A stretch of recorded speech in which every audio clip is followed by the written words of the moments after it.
श्री शौनक जी ने कहा, महाभाग सूत जी, आप धन्य हैं, परमार्थ तत्व के ज्ञाता हैं।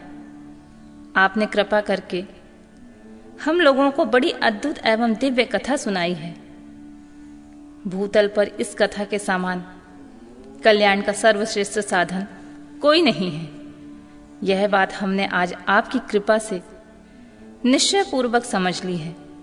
सूत जी, कलयुग में इस कथा के द्वारा कौन कौन से पापी शुद्ध होते हैं, उन्हें कृपा पूर्वक बताइए और इस जगत को कृतार्थ कीजिए। सूत जी बोले, मुने, जो मनुष्य पापी, दुराचारी, खल तथा काम क्रोध आदि से निरंतर डूबे रहने वाले हैं, वे इस पुराण के श्रवण पठन से ही शुद्ध हो जाते हैं। इसी विषय में जानकर मुनि इस प्राचीन इतिहास का उदाहरण दिया करते हैं, जिसके श्रवण मात्र से पापों का पूर्णतः नाश हो जाता है। पहले की बात है कि रातों के नगर में एक ब्राह्मण रहता था, जो ज्ञान से अत्यंत दुर्बल, दरिद्र, रस बेचने वाला तथा वैदिक धर्म से विमुख था। वह स्नान, संध्या आदि कर्मों से भ्रष्ट हो गया था और वैश्यावृत्ति में तत्पर रहता था। उसका नाम देवराज था। वह अपने ऊपर विश्वास करने वाले लोगों को ठगा करता था।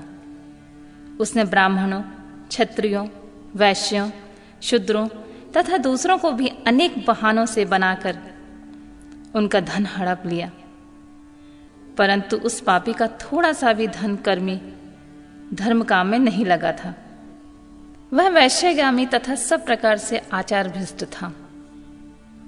एक दिन घूमता घामता वह देवलोक से प्रतिष्ठानपुर में जा पहुंचा। वहां उसने एक शिवालय में देखा, जहां बहुत से साधु महात्मा एकत्र हुए थे। देवराज उस शिवालय में ठहर गया, किंतु वहां उस ब्राह्मण को ज्वर आ गया। इसी ज्वर से उसको बड़ी पीड़ा होने लगी। वह एक ब्राह्मण देवता शिव पुराण की कथा सुना रहे थे। ज्वर में पड़ा हुआ देवराज ब्राह्मण के मुखारविंद से निकली हुई उस शिव कथा को निरंतर सुनता रहा। 1 मास के बाद जब ज्वर से अत्यंत पीड़ित होकर चल बसा, यमराज के दूत आए और पाशों में बांधकर बलपूर्वक यमपुरी ले गए। इतने में ही शिवलोक में भगवान शिव का पार्षद गण आ गए। उनके गौर अंग कपूर के समान उज्जवल थे, हाथ त्रिशूल से सुशोभित हो रहे थे। उनके संपूर्ण अंग भस्म से उद्दासित थे और रुद्राक्ष की मालाएं उनके शरीर की शोभा बढ़ा रही थीं। वे सब के सब क्रोधपूर्वक यमपुरी में गए और यमराज के दूतों को मार पीट कर, बारंबार धमकाकर उन्हें देवराज को उनके चंगुल से छुड़ा लिया और अत्यंत अद्भुत विमान पर बिठाकर जब वे शिवदूत कैलाश जाने के लिए उद्यत हुए, उसी समय यमपुरी में बड़ा भारी कोलाहल मच गया। उस कोलाहल को सुनकर धर्मराज अपने भवन से बाहर आए। साक्षात दूसरे रुद्रों के समान प्रतीत होने वाले चारों दूतों को देखकर धर्मज्ञ धर्मराज ने उनका विधि पूर्वक पूजन किया और ज्ञान दृष्टि से देखकर सारा वृतांत जान लिया। उन्होंने भय के कारण भगवान शिव के उन महात्माओं दूतों से कोई बात नहीं पूछी, उल्टी उन सब की पूजा एवं प्रार्थना की। तत्पश्चात वे शिवदूत कैलाश को चले गए।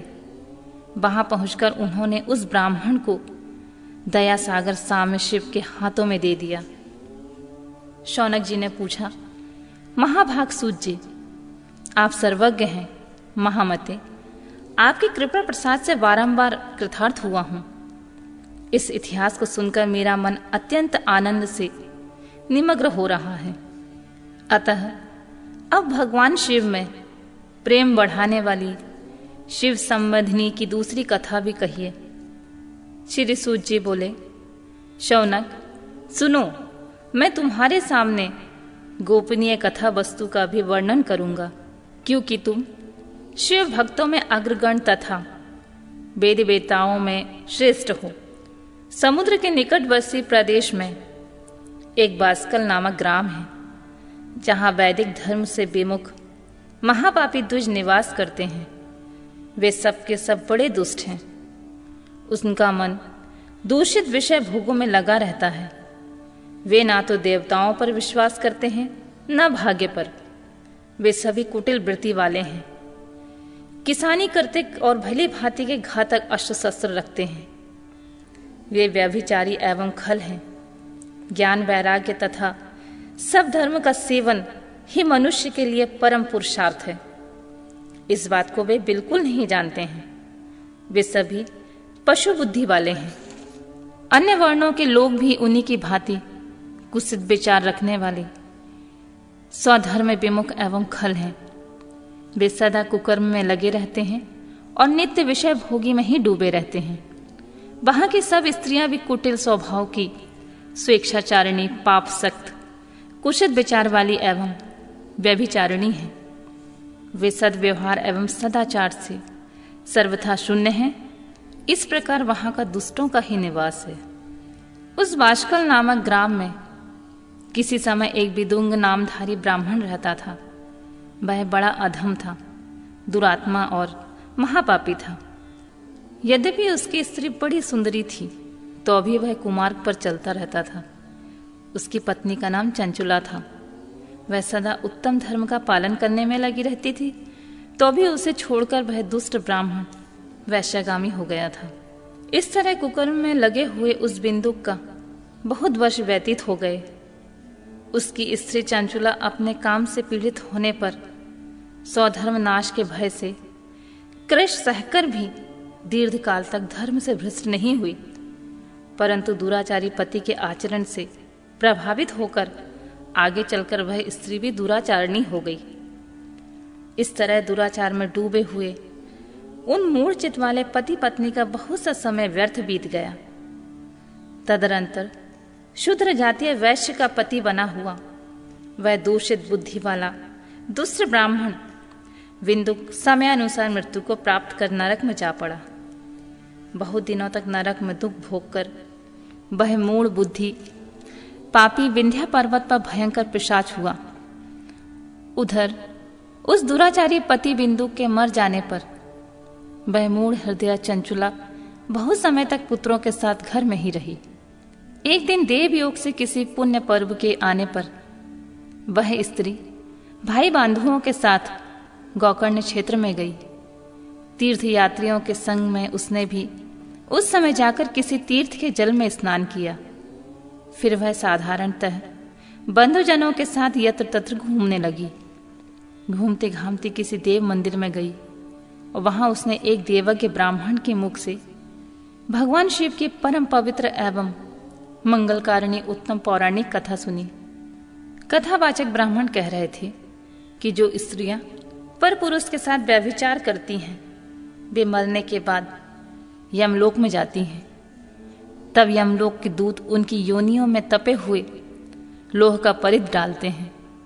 पौराणिक ब्राह्मण के मुख से यह वैराग्य बढ़ाने वाली कथा सुनकर चंचुला भय से व्याकुल हो गई और कांपने लगी। जब कथा समाप्त हुई और सुनने वाले सब लोग वहां से चले गए, तब वह भयभीत नारी एकांत में शिव पुराण की कथा बांचने वाले उन ब्राह्मण देवता से बोली। चंचुला ने कहा, ब्राह्मण, मैं अपने धर्म को नहीं जानती थी, इसलिए मेरे द्वारा बड़ा दुराचार हुआ है। स्वामिन, मेरे ऊपर अनुपम कृपा करके मेरा उद्धार कीजिए। आज आपके वैराग्य रस से ओतप्रोत इस प्रवचन को सुनकर मुझे बड़ा भय लग रहा है। मैं कांप उठी हूं और मुझे इस संसार से वैराग्य हो गया है। मुझ मूढ़ चित्त वाली पापिनी को धिक्कार है। मैं सर्वथा निंदा के योग हूं। कुशित विषयों में फंसी हुई अपने धर्म से विमुख हो गई हूं। हाय, न जाने किस किस घोर कष्टदायक दुर्गति में मुझे पड़ना पड़ेगा और वहां कौन बुद्धिमान पुरुष कुमार्ग में धन लगाने वाली मुझ पापिनी का साथ देगा। मृत्यु काल में उन भयंकर यमदूतों को कैसे देखूंगी जब वे बलपूर्वक मेरे गले में फंदे डालकर मुझे बांधेंगे। तब मैं कैसे धीरज धारण कर सकूंगी।